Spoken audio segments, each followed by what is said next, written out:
తాకట్టులో ఉన్న మీ బంగారాన్ని విడిపించి అదే రోజు ఉన్న ఆన్లైన్ రేట్కే మేము కొంటాము. Ganesh gold buyers. మా నంబర్ 9160556916. ఇప్పుడు కవిత పార్టీ పెట్టడం వెనకాల కేసీఆర్ ఉన్నారు అని ఒక బలగం చెప్తూ ఉంటే కాదు రేవంత్ రెడ్డి ఉన్నాడు. ఎందుకంటే నేను కూడా మాట్లాడా, ఎందుకంటే రేవంత్ రెడ్డి తోటి కవితక్కకు పార్ట్నర్షిప్లు ఉన్నాయి. ఆ డాక్యుమెంట్స్ కూడా నేను బయట పెట్టి చూపించాను. సో ఎప్పుడైతే గవర్నమెంట్ వచ్చిందో అప్పుడు వీళ్ళు కవిత బినామీ పేరు మార్చడం జరిగింది, అండ్ రేవంత్ రెడ్డి గారు ఆయన బినామీ పేరు మార్చడం జరిగింది. సృజని రెడ్డి ద్వారా వీళ్ళు మీడియేషన్ వహిస్తున్నారు. ఇప్పటికి కూడా కాంగ్రెస్ గవర్నమెంట్ లో ఎక్కడన్నా ఎవరన్నా సెటిల్మెంట్ కావాలంటే కాంగ్రెస్ వాళ్ళకు కూడా జరగదు, కానీ కవితకు అడిగితే డెఫినెట్ గా ఆమెకి ఏ సెటిల్మెంట్ అయినా జరుగుతుంది. కొన్ని మూకలంట తయారైనండి, మూకలంట తయారైనాయి. పార్ట్నర్షిప్ లేదంటారా, బిజినెస్ పార్ట్నర్స్ కాదంటారా, డాక్యుమెంట్స్ తప్పంటారా? మీరు ఒక ఛానల్ పెట్టినారు ఇవాళ, మీ ఛానల్ పెట్టే క్రమం లోపల మీకు ఒక 4-5 మిత్రులు ఉన్నారు అనుకున్నాం. మీరు పార్ట్నర్షిప్ లో ఉండొచ్చు, వేరే వేరే దాంట్లో ఉండవచ్చు. కానీ ఇవాళ ఇక్కడ మాట్లాడుతున్న మీ మాటకు ఆ పార్ట్నర్షిప్ కు సంబంధం ఉందని మీరు ఒప్పుకుంటారా? అంటే వానికి ఏమైనా బాధ్యత ఉందని తెలుసా? మీరు మీ నోటి నుంచి ఈ క్షణంలో ఏ మాట వస్తుందో కూడా తెలియదు. మీరు ఇప్పుడు ఏ నిర్ణయం తీసుకుంటారో తనకు తెలియదు పాపం. కానీ వ్యాపారాలు వేరు, ఆర్థిక లావాదేవీలకు సంబంధించిన అంశాలు వేరు, వ్యక్తిగతమైనటువంటి పనులకు సంబంధించిన వేరు, రాజకీయాలు వేరు.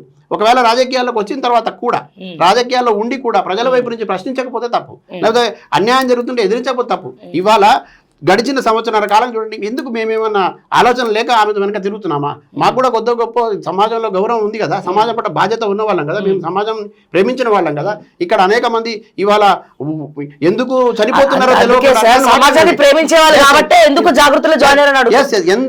ఎంతమంది ఎందుకు చనిపోతున్నారో తెలియకుండా చంపబడుతున్నటువంటి సందర్భాన్ని చూసి విలవిల్లాడుతున్న వాళ్ళం. ఇవాళ ఎంతో సోయి ఉన్న వాళ్ళమే, మేమేమి అనామకులం కాదు, లేకపోతే అజ్ఞానం కాదు, అంతో ఇంత ఆలోచన పరలమే. కానీ ఎక్కడో ఒక దగ్గర ఒక పరిష్కార మార్గానికి సంబంధించిన అంశం వచ్చినప్పుడు ఆ పరిష్కారాన్ని ఎక్కడి నుంచి చూడాలనేటువంటి కోణం ఉన్నప్పుడు ఆ కోణం నుంచి చూసేటువంటి ప్రయత్నం చేస్తాను. ఇవాళ సంవత్సరన్నర కాలంగా నేను గమనిస్తా ఉన్నాను, మీరు కూడా చూడండి. జర్నలిస్టుగా మన బాధ్యత కూడా ప్రజలకు నిజాలు చెప్పాలి. సంవత్సరన్నర కాలంగా ఒక ప్రధాన ప్రతిపక్ష పాత్ర జాగృతి పోషిస్తున్నదా లేదా? 42% రిజర్వేషన్ విషయంలో గ్రామాన కవితక్క వెళ్ళిందా లేదా? జిల్లా కేంద్రాలలో రౌండ్ టేబుల్ సమావేశాలు జరిగినా లేదా? ఇవాళ ఏ రాజకీయ పార్టీ అయినా ఆ ప్రయత్నం చేసిందా? ఢిల్లీ దాకా వెళ్ళి 42% రిజర్వేషన్ ఇవ్వాల్సిందేనని పోరాటం చేసి అక్కడ గలమెత్తిన ధీర వనిత కవితక్కనా కాదా?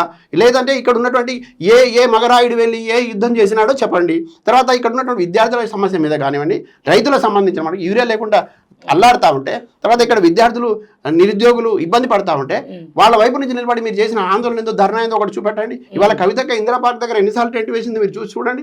ఇవాళ మొత్తంగా ప్రధాన ప్రతిపక్ష పాత్ర పోషిస్తున్నట్టు ఆమెను పట్టుకొని వాళ్ళతో కుమ్మక్కైన వాళ్ళు యుద్ధంలో ఎందుకుంటారు?